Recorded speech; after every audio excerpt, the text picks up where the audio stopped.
Welcome to the 2-month review. Actually, welcome to an old episode of the 2-month review. So, as you may know, if you follow the 3% blog or the 2-month review Twitter or Chad posts myself, my Twitter, we are going to be launching the next season of the 2-month review in May.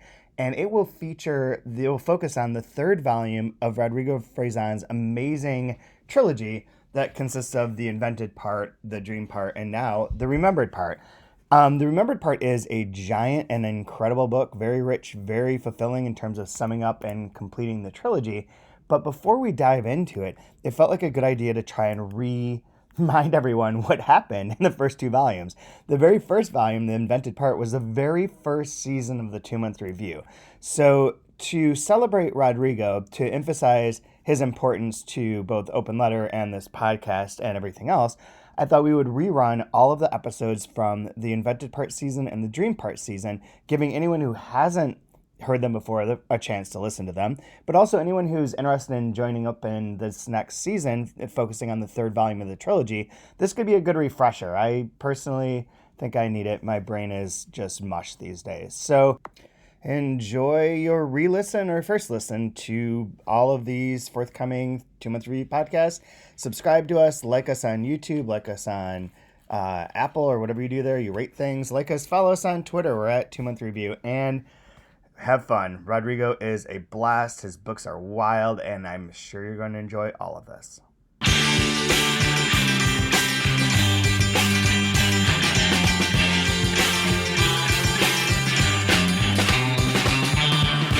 Big sky look down on all the people looking up at the big sky.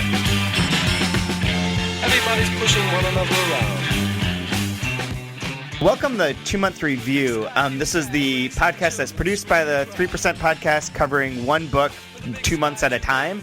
And the first book that we're going to be using in this series is the first book, the actual podcast, first everything, is Rodrigo Fresán's The Invented Part. So today we're going to cover that, talk a little bit about Fresán in general, how this is going to work, what our schedule is going to be, and talk specifically with Will Vanderhyden, who we have on the phone, who is the translator of The Invented Part. Hello. And I am also joined, as always, by Brian Wood, who is a writer here, living here in Rochester. Hey guys, how's it going?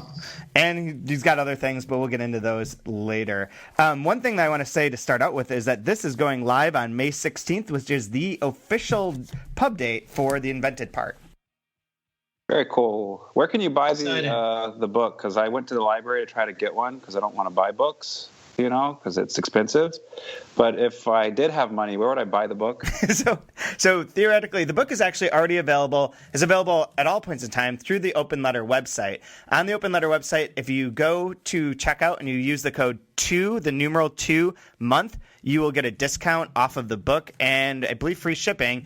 Otherwise, it's always available through Amazon. It's available at better bookstores everywhere. The book is shipped out already to all stores. By the end of April, it shipped out to all of the bookstores across the country. So it should be widely available there. Your library should have it soon, in fact. Because it takes a couple steps for a library to get a book. It takes a little longer, but those will be on their way as well. So it should be, by the time you're hearing this, the book should be readily available through Barnes & Noble, through Amazon, through your local independent bookstore, through libraries, through the Open Letter website. So let me get this straight, though, Brian. You haven't read the book yet, huh? Oh, no. Why would I have read the book already? It'd be dumb. You're going to read it as we go. Yeah, I'm part of the book club, man. All right. That makes sense. Have you read the book? Yeah, I mean, sort of. Skimmed it. Okay, yeah. As long as you got a general sense of what it is. So before we get into the book, though, Will, I wanted to talk to you maybe first. This has been a long process for you, I suspect, because this book is not short. One of the reasons we chose it to be the first one in this 2-month review is that it is long enough to read over 2 months where you feel like you're reading a decent amount of a book every week. So it's 552 pages in our edition. It is a lot of words. And I wondered if for a second you could talk about essentially like how you came to Fresán's work. Like, how did you first find out about him? And what's your process been like translating this book specifically? Yeah. So I first read Fresán in English in Natasha Wimmer's translation of Kensington Gardens. And that was probably around when it came out, I think 2007, something like that. I think that is when it came out. Yeah, and yeah, I thought it was amazing, and her translation is, of course, excellent. Yeah, and then I that was right around the same time I was first starting to do literary translation at all myself, just kind of for fun. And so I ordered a bunch of his books. I read a bunch of his books. The first one I translated, or tried to translate, or translated a part of, was The Bottom of the Sky, which y'all are publishing sometime in next year, maybe. Yep. And yeah, I worked on that while I was actually in Rochester. Beyond that, I've kind of read everything he's written in Spanish. And so Fresán has 10 books now in Spanish, correct? 9 or 10. With the new one. I think the 10th one is the new one. 3, 4, 5, 6. So I have Historia Argentina, Vidas de Santos, Trabajos Manuales, Esperanto, La Velocidad de las Cosas, Mantra, which we will be doing as well, Kensington Gardens, The Bottom of the Sky, which we will be publishing, The Invented Part, and then The Dreamed Part. Yeah. Is that 10? I don't know. I lost count. I lost count. No, it is 9. It's 10. It's 10. Okay. And, go ahead. What I was going to say too is, like, it's worth noting. So how many years? So you worked on Bottom of the Sky while you were a student here at the University of Rochester, where you got your master's in literary translation, and then we'll tell this story here. So I had met Fresán back when he first came out with Kensington Gardens as well, at the Penn World Voices Festival, which would have been one of the first Penn World Voices festivals of this new way that they do it, because it existed many, many years ago and went dormant and then came back. And he was one of the people to show up at that. And that's the festival where Jonathan Lethem interviewed him, where some of the quotes that Lethem said about Fresán's work comes from. And I met him at a party, I believe, there. I might be inventing this in my mind, but that's good enough. It sort of fits with the tone of this book. That's in keeping with what we're doing here. Absolutely. I met him at a party in which I met him and gave Margaret Atwood a glass of wine at the same time. And he had just had Kensington Gardens come out, which was from FSG. And was a very interesting book, was well received, well reviewed. And I sort of knew him at that time because this is the way that FSG was pitching him, as like one of Bolaño's friends, of Roberto Bolaño's friends, and that he was sort of the next Bolaño. Yeah. They really went for that. And I'm not sure that was something I wouldn't want to speak for him, but I don't think that he was a big fan of that approach, because it kind of distracted from his own work and sort of made him into one of many who was, just linking themselves to Bolaño, to try to get on that wave. Totally agree. I think, and we can talk about that as we go today and throughout the book, of like how close it actually is, or like if there's any reference to Bolaño or anything like that, or who his influences are. But so afterwards, when you came to the university, it was many years later, and you brought up Fresán as a possible author for Open Letter to publish, and my thought was, well, he's got a huge author, or he's got a huge agent, he's got a huge publisher. His books are never going to be available to us. Like, it would be great to be able to publish him, but he's out of our price range or influence. And then little time went on, and then as it ended up, we talked to the agent, everything worked out, and we were able to get the rights to, at that time, 3 of his books. Mantra, which is huge and epic, and is about Mexico City essentially, and is the one that we might in the end up publishing last, because it is. Yeah, that one's going to be crazy, because it's structured as an encyclopedia, or the middle section is structured as an encyclopedia. Right. So that's complicated to translate for a lot of reasons. So it's all alphabetically ordered, correct? Right. Exactly. So yeah. But yeah, no, that's a great book, and it's really about Mexican identity kind of stuff, and it's hilarious. And then there's Bottom of the Sky, which is more of like an homage to like Vonnegut and Philip K. Dick, and is shorter than some of these other books and much more based in science fiction.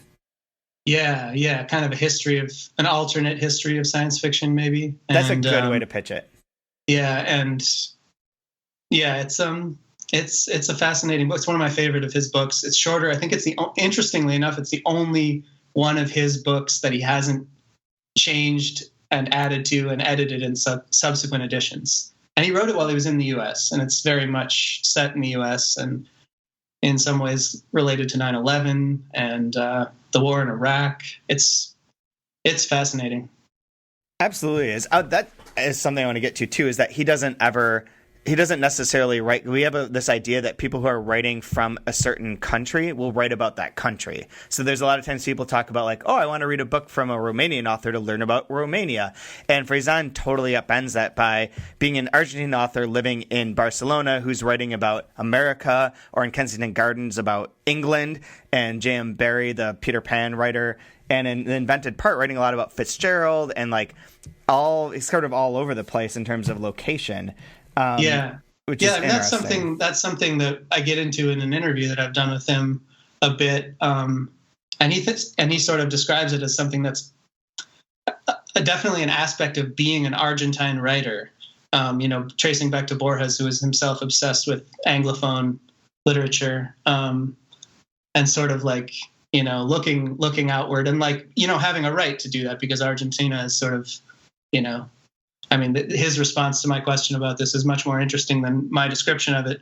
But like, being able to incorporate all of Western culture because, Argentina has sort of had influences from everywhere, and that's their right too. Worth noting here too that interview will be on the 3% website under this 2-month review tag. So once it's all ready, it'll be there, and everyone who's listening to this can access and read that. And then The Invented Part being the third one that we signed on initially, which I don't think at the time I knew was part of a projected trilogy. He didn't know either. Nobody knew. Okay. when that book came out, it was going to be the end of that book, and he was going to move on to something he hoped would be shorter. But he had a hard time letting go of it, and I guess, again, more about that will be in the interview. It kept going and kept growing. So this sounds like the Marvel franchise. He's doing like a literary universe or something. Yeah, his book. Yeah, that's funny, but it's also sort of true across his whole body of work. It's kind of all connected and self-referential. But going back to the beginning, I had a quick question. Like, what attracted you so much to his writing? Is it the style, the subject? What made you kind of just want to go deep into his work? It was sort of like nothing else I had read, but at the same time, full of references to writers that I loved, and also like seemed to be part of a more, I don't know, I want to say more global postmodern tradition. I love reading Pynchon and writers like that, and he's hard to compare to Pynchon, except that they're both like encyclopedic in the scope of their works, but maximalist and sort of in their style in terms of cramming everything in. But that sort of writing, the big sort of the book, big sort of big postmodern books were something I was way into at the time, and he seemed to be doing that. And coming from Argentina, and I was reading lots of Latin American literature at the time, so it sort of just fit that way. I think he does have the Pynchon thing too, in the sense this will come up a lot in the future weeks, but in the way that he plays with the idea of media and how you approach a scene. So like Pynchon does a lot of shifting of point of view and coming at it in a way that it's always literary, but it's described as if it's being part of a movie or part of a song or part of a commercial or things that are like other types of form, using that as sort of the template for describing a scene. And I think Fresán does that too. So I think I see some more connections to Pynchon beyond even the maximalist part of it. Yeah, if you get into specifics, I think there are. I have never actually asked him about, Pynchon isn't a big reference point for him, like a lot of other writers are. Even other American maximalist writers like Barth or something like that. David Foster Wallace. David Foster Wallace, definitely. Yeah. So they all like to kill forests with these giant freaking books, basically. Yeah. And they hate technology. No, I'm just kidding. Yeah. That's very true, though. Because Rodrigo does not he hates ebook. Yeah. Well, the narrator of The Invented Part is not him exactly, it's an exaggerated version of his views, and I think he really enjoys getting to say all the things he doesn't get to say in everyday life. But he uses technology. He's got an iPhone. Yeah, So, he emails. He's very good at email. Yeah, he's on top of it. He's not quite as anti-technology as the narrator of The Invented Part. Very good at email. I put that on my resume. Job. He is incredible at email. He responds within oftentimes within 15 minutes of when you send him an email, and oftentimes they're complicated emails when we're corresponding about stuff related to whatever obscure question about the book or the translation, and he's on top of it. Like, for instance, the interview that I'm doing with him, mm-hmm. I worked for all week coming up with these questions, and then he sent it back to me within 3 or 4 hours. And the scope of the responses is massive. It's just and I'm working on translating it right now. It's crazy. He's on a different level in the way his mind works, I think. So I have 2 questions for you that are not necessarily related, but that reminded me of it. One is, why don't you summarize what this book is for anyone who's listening and has not encountered it yet, or how you pitched it to anyone? And then secondly, how many pages of this did he add in the process of it being translated? Okay. Yeah. First question first. He added about 60 pages. Wow. And they're also in the second edition of the Spanish version. They're included there too. So yeah, the book, it's a big, massive, as we're sort of talking about, huge scope, 3-part, actually 7-part. The middle part is divided into 5 parts.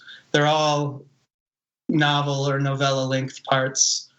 And really it's about each part sort of approaches from a different way the method or process of writing a book for this writer that is him but isn't him. And yeah, there is a plot that runs through all of it, and it kind of it's kind of not so relevant. It is, but it isn't. It frames him. Tell us about the book. There is a plot.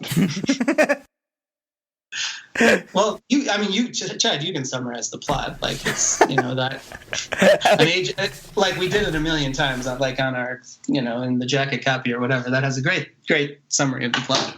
Yeah, and the jacket copy will post it online, but not to crib from that, but just to go from my own telling of it now. The main concept is that there's a writer who's written a number of books who, after he has had a certain amount of success and trends are turning, things are going on with his life, wants to merge with the God particle at the Large Hadron Collider, or CERN, so that he can then sort of transcend space and time and be able to manipulate reality at will. And so the book sort of tells from a number of perspectives that author's life and creation and ideas about how art gets created, with that sort of in the background, that maybe he was successful and was able to merge with the God particle and, have this ethereal voice that can sort of interject itself into reality at times.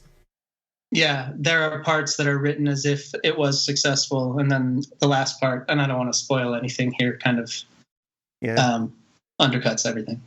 Yeah, that'd be a pretty dick move since I haven't started it yet, but feel free, go ahead. Yeah. Well, like I said, the plot is not it's not really what it's about. It's more about, the style and about a process, describing a process for writing a book. And that sounds dry and uninteresting, but it's incredibly entertaining because his style is really engaging, has a lot of momentum, and he's very creative in his use of form. No, I cheated and started reading the beginning of it last week, and it's really incredible. What it's about doesn't matter. You just immerse yourself in the actual joy of his writing. It's incredible. Oh, I'm glad. I'm so anxious to see what readers think of it. So it's good to hear that. Yeah, me too. I think so far there's been one preview review. There's been a few, actually. There's been a few reviews, but the one that's most notable is that Kirkus Review, which is one of these trade magazines that reviews books for the directed towards other libraries or towards other reviewers, gave it a starred review and highly praised it. as like an exemplary postmodern novel that is both literature and entertainment. Studded with references to everyone from Dylan and the Beatles to Stanley Kubrick and F. Scott Fitzgerald, it adds up to a lively, if sometimes disjointed how do you say that? Pan to creativity. Yeah, you got it. Yeah. So it is one of the things that I know we're going to be talking about in the first episode of this, or the first section when we talk about that, is the number of pop culture references that there are. Yeah, pop culture and literary references. Like, he refers to himself as a referential maniac, which is referential mania is a term that Nabokov actually, I don't know if he coined it, but he used it in in the story. And what is it called? Signs and Symbols or something like that. That was published in the New Yorker way back when, and it's like describing the disorder that this son of Russian immigrants has, and who's institutionalized and whatever, and like thinks that everything he sees in reality or hears or whatever is a reference to him. So it's a different kind of referential mania. His is more, full, literary and pop cultural references. In a way, they all do refer to him and his sort of, I don't know. You can reduce it to that if you want. Well, I've already made up my mind that I don't like him because I think he's going to be culturally appropriating everything. So, but I'm going to be open. But I know I don't like him, but I'll read the whole thing anyways. Fair enough. Yeah. Fair enough. Just to give someone, anyone who's listening to, like, some of these elements, I thought it'd be useful for you to say, like, some of the authors that if you like person X, you probably like Fresán's books, and also like some of these big popular pop culture or literary references to watch for in the book as you read it. All right. Yeah. I mean, if you like Borges, for instance, you might like Fresán, although Borges writes really short things and Fresán writes massive things, but they have, they come from similar places and they have sort of similar tastes in the Anglophone world. If you like David Foster Wallace, if you like Pynchon, writers like that, the postmodern American writers. If you like Vonnegut, if you like Philip K. Dick, DeLillo. If you like sci-fi in general, if you like sci-fi that is in some way concerned with also being sort of literary writing in particular, he's obsessed with, in this book anyway, with F. Scott Fitzgerald, who I love. And so like the content is if you're like interested in F. Scott Fitzgerald's life and his work, there's a lot in this book for people interested in those things. William S. Burroughs, he's into the Beats and Burroughs for sure. 2001. Yep, 2001 and A Space Odyssey and the Beatles, A Day in the Life, and the cover to a Sgt. Pepper's Lonely Hearts Club Band are like he credits those experiences of those as a child, of those different art forms as sort of kickstarting his referential mania. Just that's sort of a preview of some of the stuff that's covered in the interview again. But yeah, there's many, like Pink Floyd. There's a huge amount on Pink Floyd in this book. We are going to have Tom Roberge is going to come on to talk about Pink Floyd. Yeah, I think that'll be fun because I know Tom really likes Pink Floyd as well.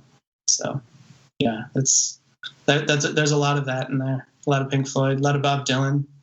In the next book, there's a lot more Bob Dylan, a lot of the Bronte sisters, and a lot of Nabokov. So look forward to that. Because the next one is, so the invented part is the first part that became then this trilogy, and the second part is the dreamed part, which just came out in Spanish, and of which we will be publishing as well. And then the third one, it does have a title, doesn't it? Yeah, the remembered part. Oh, that's right, the remembered part. The part that I can't remember. Yeah, which I don't know exactly what's going to be in there, but I imagine it'll be a lot of references to Proust. That sort of makes sense. Absolutely. Yeah, which is another big reference point for him. Like, you can see, it's not so much an explicit one, but I think you can see it even in the opening of the invented part. It's sort of, I feel like there's a semi hidden reference to Proust and what's going on with the boy in Search of Lost Time. Interesting. One of the things I've noticed, and I've read now I've read this before last year when we were proofing it, essentially, the Kensington Gardens and The Bottom of the Sky, which will be coming out next year. And one thing that I've noticed is a sort of I don't find his books difficult to read, but if someone does encounter these and is like, these are crazy, they don't follow the normal, like, beginning, middle, end, singular plot about a family history with the crescendo climax sort of in the middle, I could understand that. And I think a key to reading him in a way is that a lot of the plot or a lot of the idea behind the book comes in this sort of frame that you sort of pick apart or come to understand by the end. So like in Kensington Gardens, for instance, the whole setup of that book is that there's a guy who's sort of a literary descendant of J.M. Barrie and has created his own version of like a Harry Potter / Peter Pan, and is holding a kid hostage who's playing the role of that character in a movie and is telling him all this historical and other information. But like the whole plot is that frame is coming to understand what that setting is. And I think as a way to approach this book, that sort of that's sort of maybe a clue or a guideline to like how to adjust to like all these varying components inside of it. Yeah.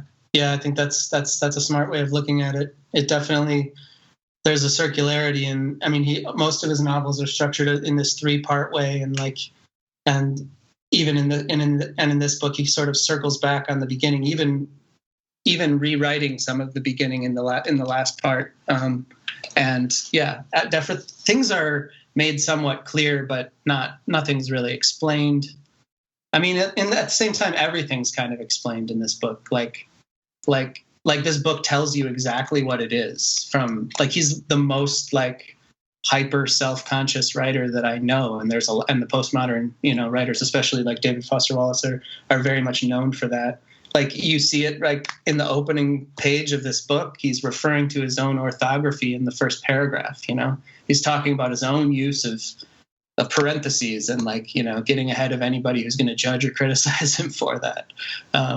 So he's like, yeah, it's super, super self-conscious. Yeah, I don't know. That didn't really expand on what you said, but it's something that's part of the book too. I don't want to interrupt if you have a question, Brian, but I do have one other one for you, Will, is that there's a lot of like histories in this book. So a lot of, like you mentioned, Fitzgerald, the Kinks, Pink Floyd, 2001, Burroughs, and it tells a lot of these stories of these people. So giving anyone who's about to read it and embark on this journey with us a little bit of a heads up that you're going to learn about a lot about these different people, different pieces of art and how they came to be.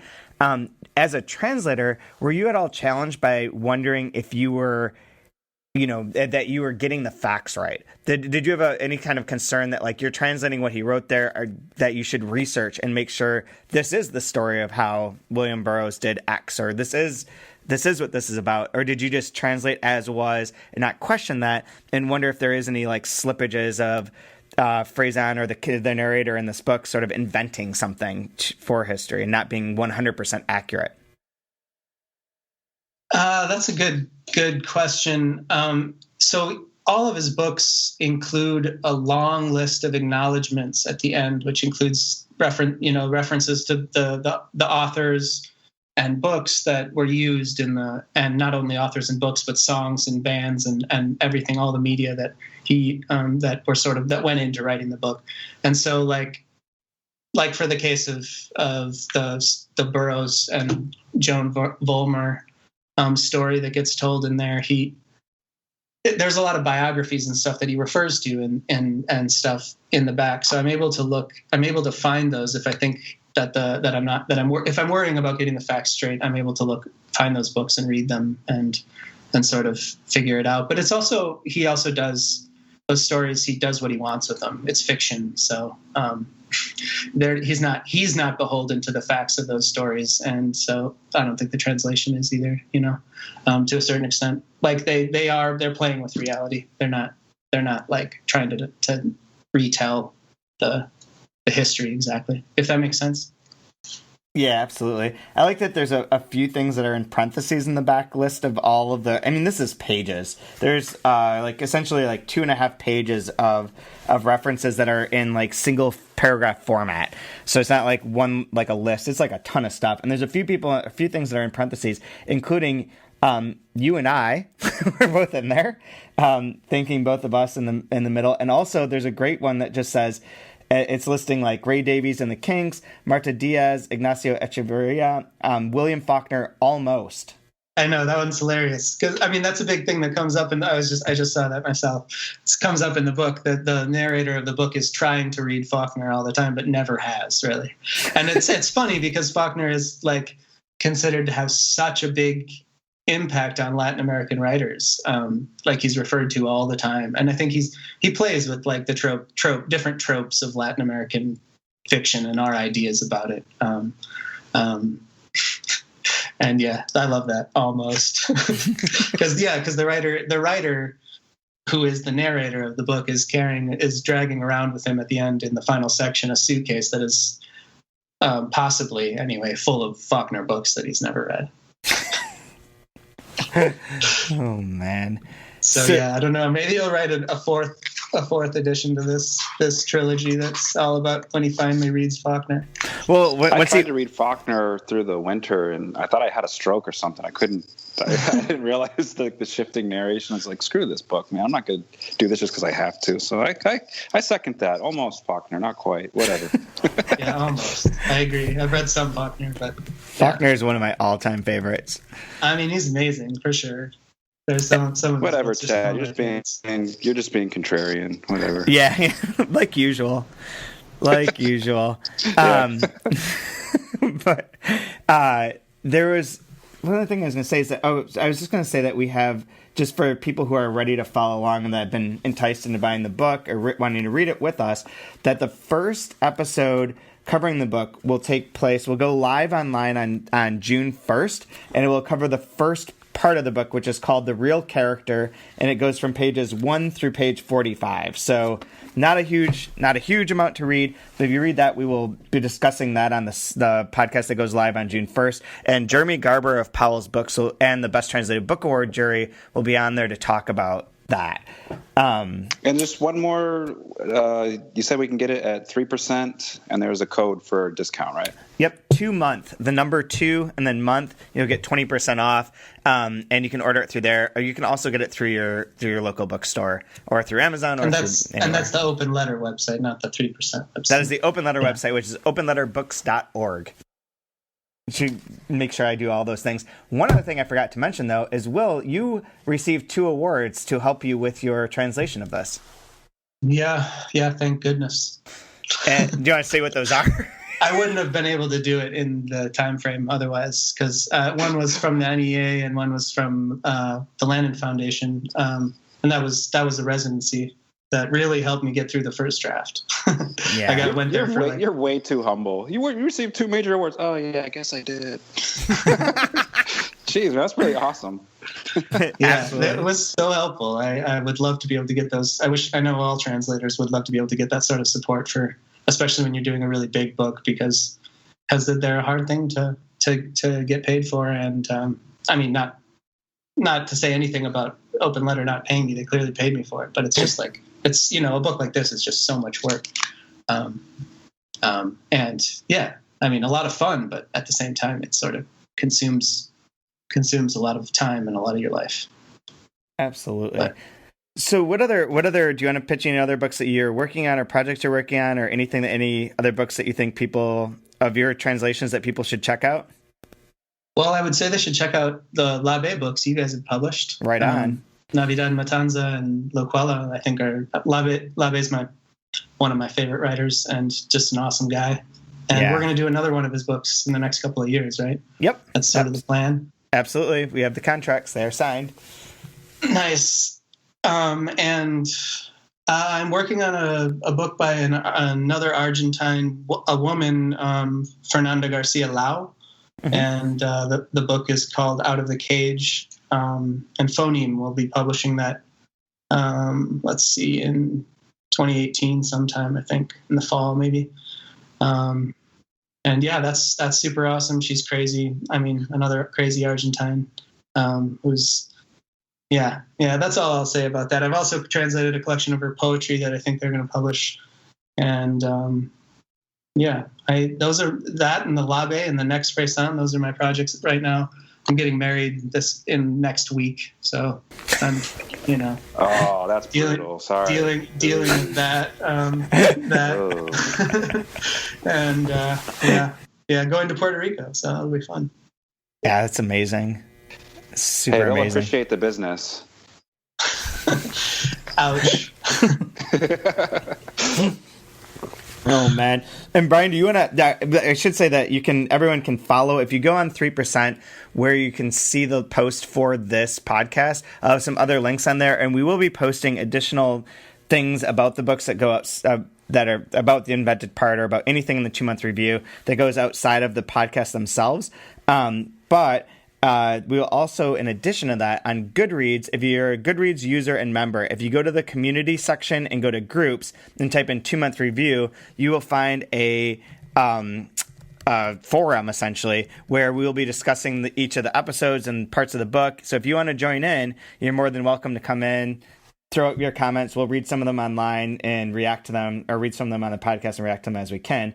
You can also always follow Open Letter Books at the Open Letter Books Twitter handle, which is open_letter. But Brian, do you want to plug your work and your Twitter and mostly pictures of your baby? Yeah, I'm on Twitter at @BrianWood_. I don't tweet much, but now that NBA is going into the playoffs, I'll start doing some NBA tweets because that's what's most important right now. But wait, who are you guys rooting for in the teams that are left in the NBA? I've been a Warriors fan since like 1986. So Unfortunately, I'm part of that bandwagon group now. So I mean, they're a fun team to watch. Oh yeah, you get it's like watching WWE. You get people getting hit in the balls, and they're squabbling. So yeah, can't wait. Yeah. No, so at @BrianWood_. I'll do some more literary stuff if you're interested in that. And but no, in all seriousness, congratulations, Will. That's really awesome. You're one of the nicest guys, most humble guys, and can't wait to read your translated work. Well, thanks, man. I hope you enjoy it. It'll be fun for you, I think. Absolutely. So we'll be back in like 2 weeks with the first part, the real character, which is pages 1 through 45 of Fresán's The Invented Part. So for now, I don't have anything else to add. Peace. Everybody have a good time, and congratulations, Will. Have fun in Puerto Rico, buddy. Yeah. All right. Thanks, Brian. Thanks, Chad. Congrats.